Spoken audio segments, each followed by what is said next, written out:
Our next speaker is Marc Degen. I did ask him if Degen is his real last name, and it really is his last name. It's pretty incredible. He was made for this space. So Marc Degen is an experienced entrepreneur with an unquenchable creative urge and a passion for people and business ventures, with multiple exits and failures. As board member, founder, co-founder of various businesses in the fields of digital services, telecom, and Web3, he focuses on growing ideas in the profitable businesses by implementing digital services and maximizing opportunities for revenue growth. Marc Degen is currently supporting digital scale-ups with their technology roadmap, marketing positioning, go-to-market strategies, and investment and financial planning in his own venture studio. Prior to his entrepreneurial undertakings, Marc Degen was COO, leading the European expansion of an e-commerce service provider for 8 years, and then led the digital and brand transformation of a mobile operator as a director of digital channels in Switzerland. Please give a warm welcome to Marc Degen. Thank you very much. Best last name ever. Thank you. So it's true. It's Degen, and somewhere around 2015, end of 2015, I was done with a rebranding, renaming, and BSS transformation at the same time of Orange Switzerland to Salt back then. And that was, on the one side, an important moment for me, because there I realized basically with how much legacy we replace BSS transformations, and that still the experience in the whole telco world is just not good enough, on the one side. On the other side, I also saw a job advertise of the Ethereum Foundation. They had one sentence up there that caught my eye that actually brought me into this Web3 space.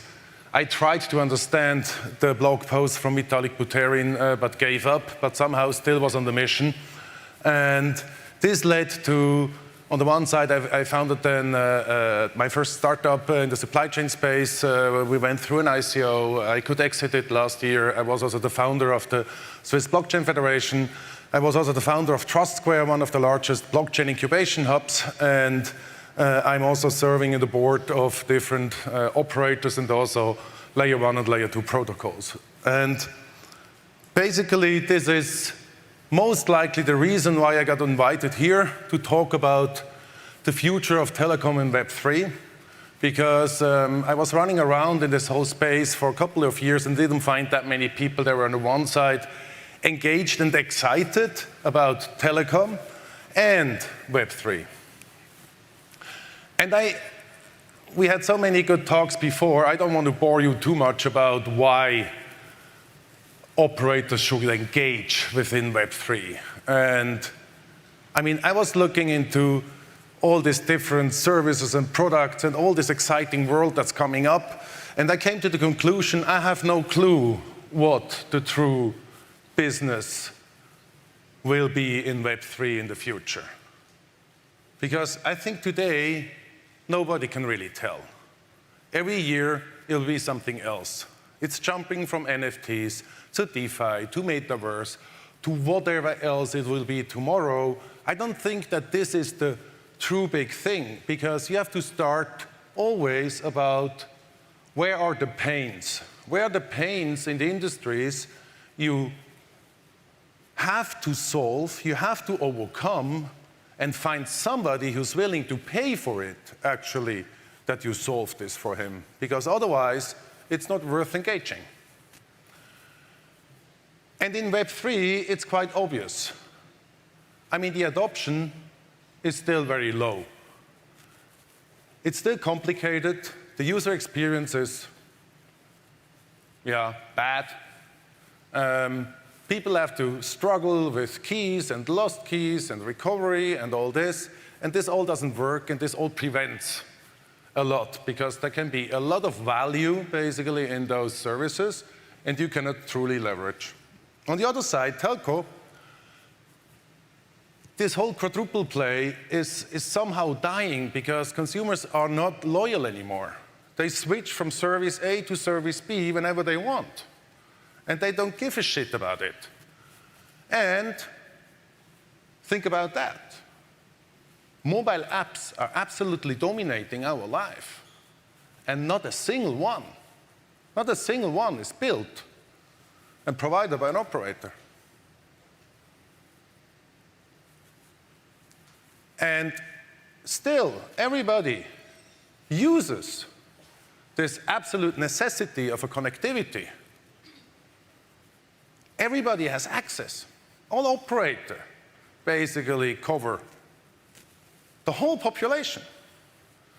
But they absolutely fail, from my personal opinion, to leverage there. And yes, I'm in the board of an operator, I can say this. And also, usually they're exceptionally bad in adopting technology. They're exceptional laggards.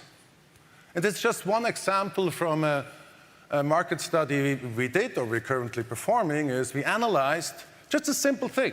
What are the accepted payment methods of 55 MNOs currently operating in the US, compared to what's actually happening in the market? At least to me, it seems there's quite a gap. Everybody is using other payment methods than those maturity methods that are there. But why doesn't the industry serve the consumers with what's actually there? And we always hear a lot about all those new fancy business cases that Web3 can bring. I call this a little bit the metaverse paradoxon. More or less in every board, metaverse is a topic. You always talk about it and what great new things might evolve out of there. With the usual conclusions I saw so far is you open up a shop in the metaverse where there's no consumer actually buying something, but it's good for PR. You don't hurt anybody within your organization, and it just costs money. And that's the one thing the board can basically do. Does it help? No. But on the other side, where I see is the really true big leverage is if you start bridging this dramatic Web2 access that telcos have into Web3 services. And what means bridging? Bridging means don't ask as very first thing for a business case, because you already have it. There are close to 5-6 billion people in some shape or form connected. In some shape or form, they got through an onboarding, some kind of a verification. So let's start with a very simple first step. Give them a wallet where a digital identity is part of it that gives you cross-wallet access, and you can basically verify certain elements of this consumer towards third parties. We had this example with the bar. Exactly, that's what we're talking about. But it's not just about age. It's about, in a digital world, it's about, am I truly a person? Personhood, proof of personhood. What's my age? What's my nationality?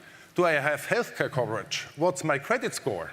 I mean, you can expand this to a variety of elements where, for the first time, you can just expose this data in an absolute privacy-preserving way, because you own it, and you can just verify it further.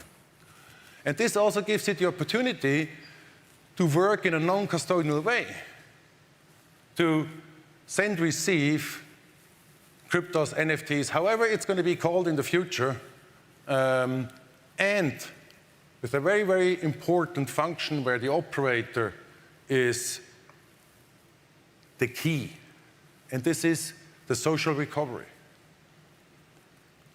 I mean, who used in the last 10 days a password recovery function? Hands up, please. Wouldn't it be bad if this had been your private key? This is reality. And that's not going to change. So we have to have a system in place that allows for the mass adoption that users can recover. Because saving your key, a private key, is not suitable for the masses. And actually, if you're precise, it's suitable for about 10% max. And this allows you also then to work with tokenized rewards based on whatever jurisdiction you're operating in. And for me, the most important part, and this has to be the priority, to become the gateway to Web3.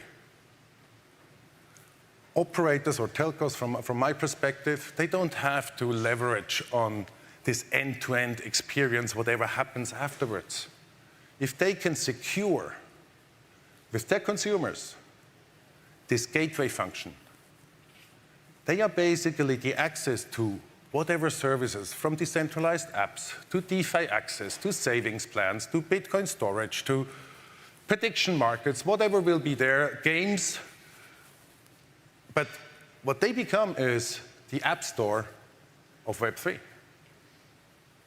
That's basically a play they lost 10 years ago. And I think now, especially with the eSIM, which is coming, or the other way around, the physical SIM is falling apart. Consumers have to reconsider in some shape or form. They have to act on something. Now is the chance to hook into this behavior and deliver this service. How are we doing this? We basically use a social recovery mechanism. Social recovery means that you can elect friends and verify those friends, that they are allowed in a recovery procedure to basically vote this recovery to go further. And there's only one little thing we do, is we put the operator as a mandatory guardian. So once the consumer, in average, doesn't act and doesn't do anything for his security, he already has his guardian in place. And this is, for a consumer, a known counterparty in his local jurisdiction, where basically those privacy data should be governed, and also the operator itself has the duty to be able to verify people over the phone in case of, let's say, difficult situations.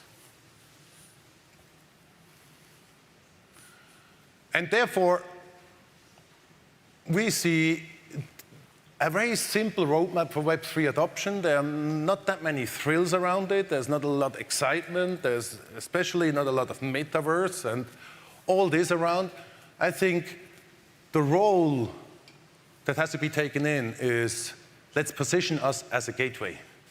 This gateway providing on the leverage of what we all can do is give consumers access to verified wallets in an absolute privacy-preserving way.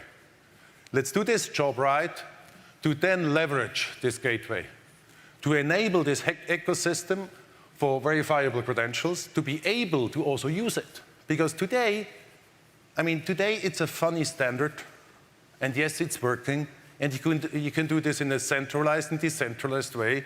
There are some governmental IDs that are governed like this. There are others. But the ecosystem is not yet here.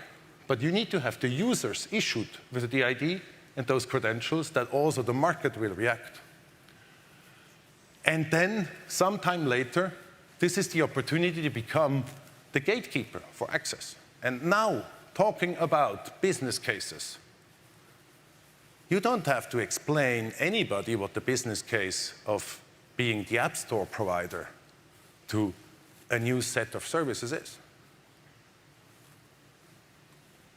And I think operators have an absolute dramatic, unbeatable USP. They have product market fit.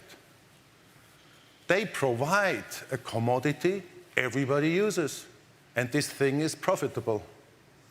So you can just do it earn money, and reinvest it to leverage the gateway. And then it also doesn't matter whether it's 12 or 48 months until this adoption happens. And this is basically all what Moflix is about. Thank you very much.